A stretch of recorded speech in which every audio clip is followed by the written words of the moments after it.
Hello, my name's David Seaman, and this is the Three Lions Podcast.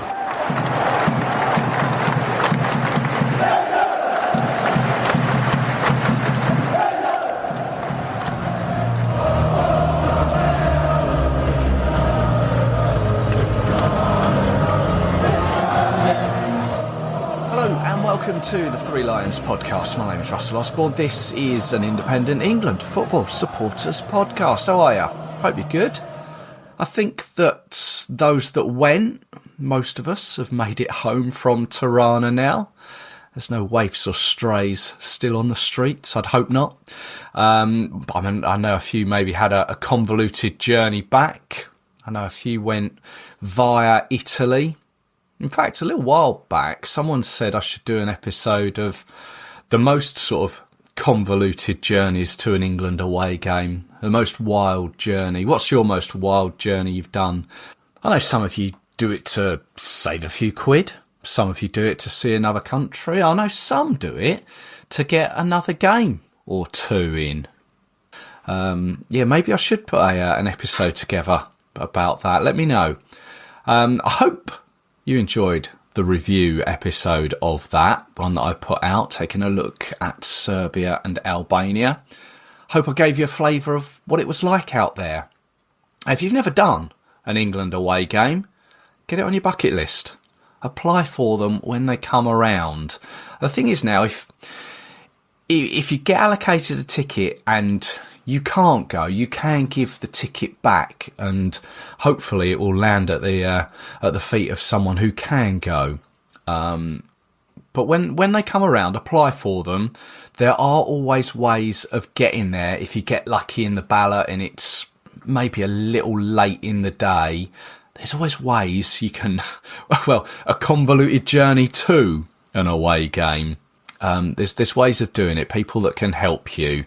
And I'm guessing that with the Nations League starting up next September, hopefully we'll draw a couple of nations with bigger stadiums, which should mean bigger away allocations. So you never know. If you don't apply, you won't go.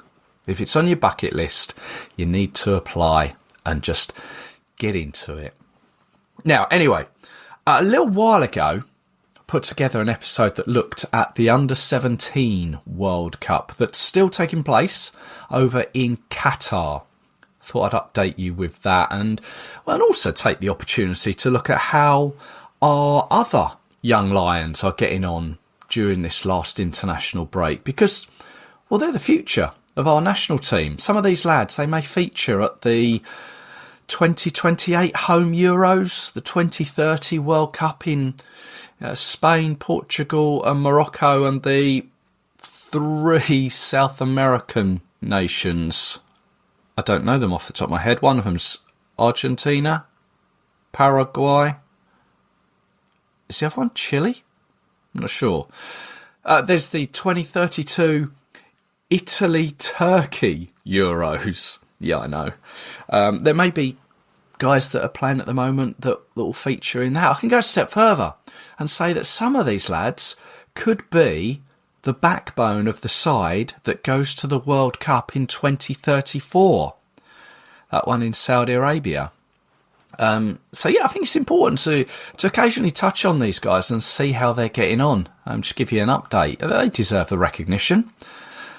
Also, don't forget you can follow the show on generally most of the social medias. Just search Three Lions Podcast. Give it a follow. Always appreciated. And if you want to chat on there, drop me a line.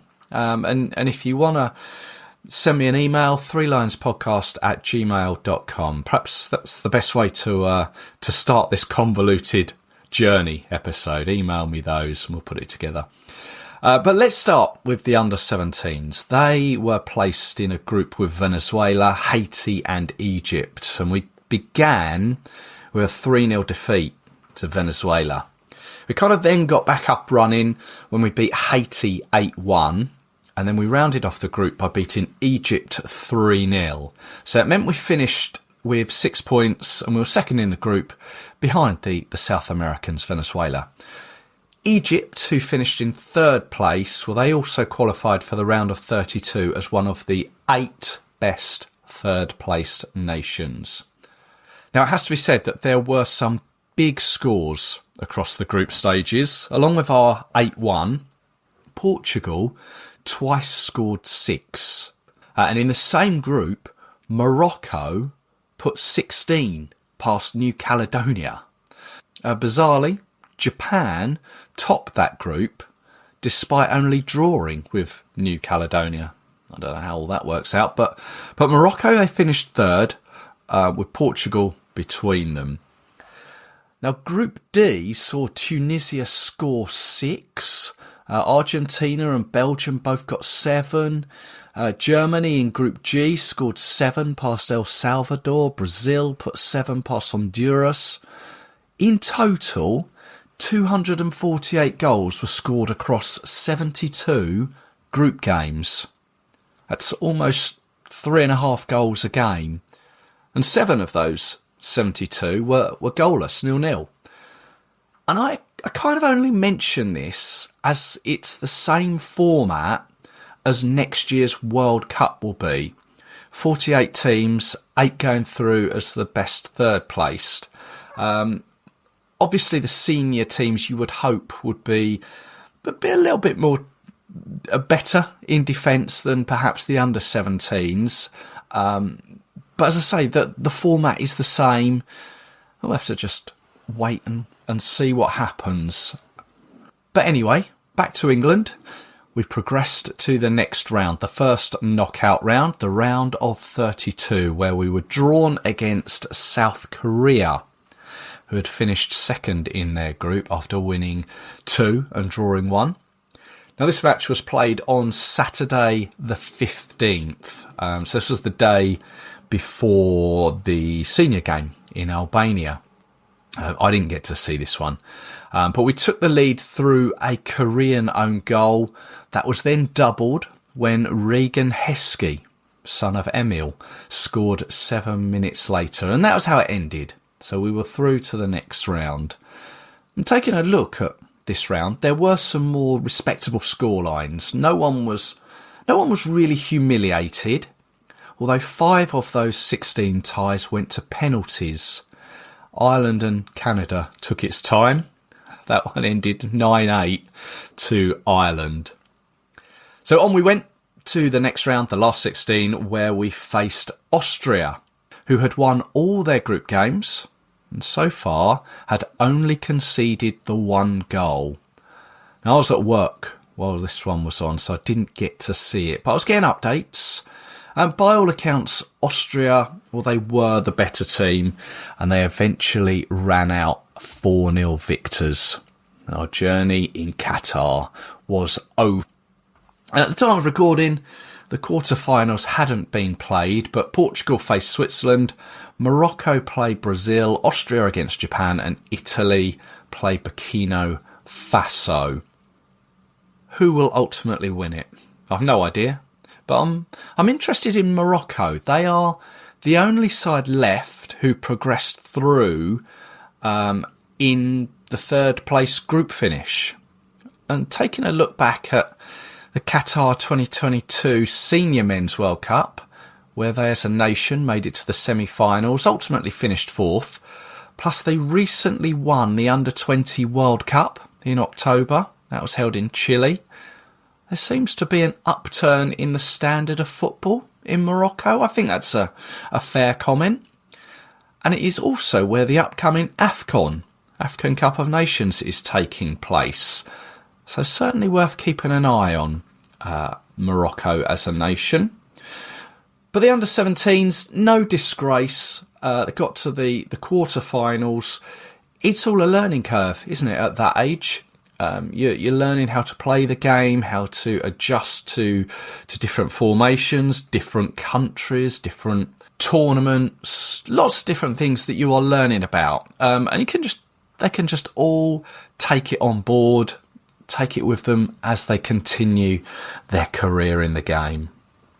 So no disgrace. So that was the under-17s. How about the under-19s? Well, they were in qualifying action for the 2026 Euros being held in North Wales next June and July. So for those of you who are already not considering the World Cup next year, North Wales could be an alternative for your international football fix. Now, this was the first qualifying round where we played 3 fixtures in Lithuania.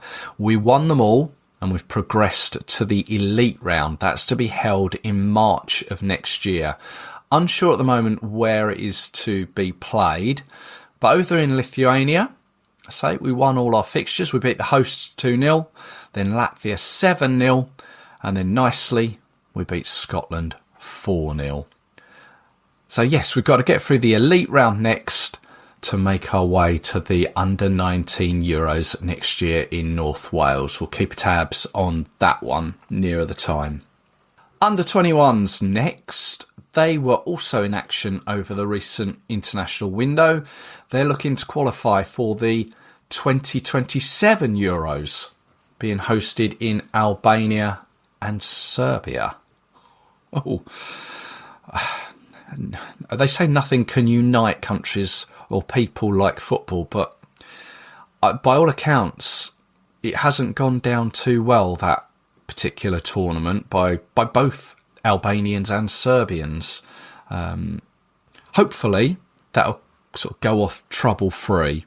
But so far, our under-21s have played 5 matches in their group and they've won all 5. They're top of the table, who automatically qualifies come the end of the campaign. So looking good at the moment. This last window, we faced Ireland at St Andrews, home of Birmingham City. I'm sure a few of you may have gone to that game. You'll know that we won 2-0, thanks to goals from Stoke's Divin Mubama and Chelsea's Tyrek George. We then travelled to Slovakia, where we came away with a 4-0 win. Mubama once again on the score sheet. Twice, actually. You got a brace. Arsenal's Ethan Nwaneri and Fulham's Josh King with the goals there. Our next fixtures in the qualifying campaign take place in March. Sees us face Andorra away and Moldova at home. And as yet, the venue for that Moldova game hasn't been announced. That's for the under-21s. I think that's about it for this episode. Short and sweet one, but hopefully updated you with where we are with our young Lions. Remember, as I said, some of them will be our future senior stars. Also, I just wanted to say congratulations to all those who won at the recent Football Content Awards. These were announced on Thursday the 20th. Likewise, all of those who were nominated. If you haven't seen yet, I'm really pleased to announce that the podcast was awarded the silver winner in the Best International Podcast category. What can I say? Just a big thank you to all who voted for it, and I guess to the judges as well, who listened to it and decided to award it silver. But more importantly, you guys, you who tune in, you who contribute, you who converse with me, who give me ideas, or even just talk about it to me on an away game. Thank you to you. And I know some episodes are more popular than others, but that's the thing. You can pick and choose which ones you want to listen to. I'm fine with that. But it was an honour to be nominated in the first place, then alongside so many other great creators. And of course, there were so many that weren't even nominated too. But I want to congratulate G Just Juve, who makes content about Juventus, who won the Gold Award, and to the Totally Football Show that picked up bronze, which, as I say, just to be nominated alongside that show blew my mind. For those of you that don't know, this is hosted by James Richardson and co. And for those of a similar age, our Saturday mornings are fondly remembered with him sitting outside an Italian cafe with a large gelato or maybe a double espresso, and of course the pink Gazzetta dello Sport newspaper. Wild. And it's a podcast that I do still listen to. So thank you once again. And I've no doubt that there is a list of all the winners online, probably at the Football Content Awards website. Go take a look, go support some. And next year, when it comes around, if you've found someone worthy of being nominated, who you enjoy listening to, who you enjoy watching, appreciate what they've done, then nominate them. Really, it is a great reward for them, and I can say that hand on heart. So, yeah, once again, thank you very much. So let's leave it there. I've got a couple of ideas for future episodes up my sleeve, so I'll be working on those to put you away soon. Plus the Lionesses, they're in action too. That's games coming up against China and Ghana. There'll be a preview for that as well. So until then, take care of yourselves. Cheers.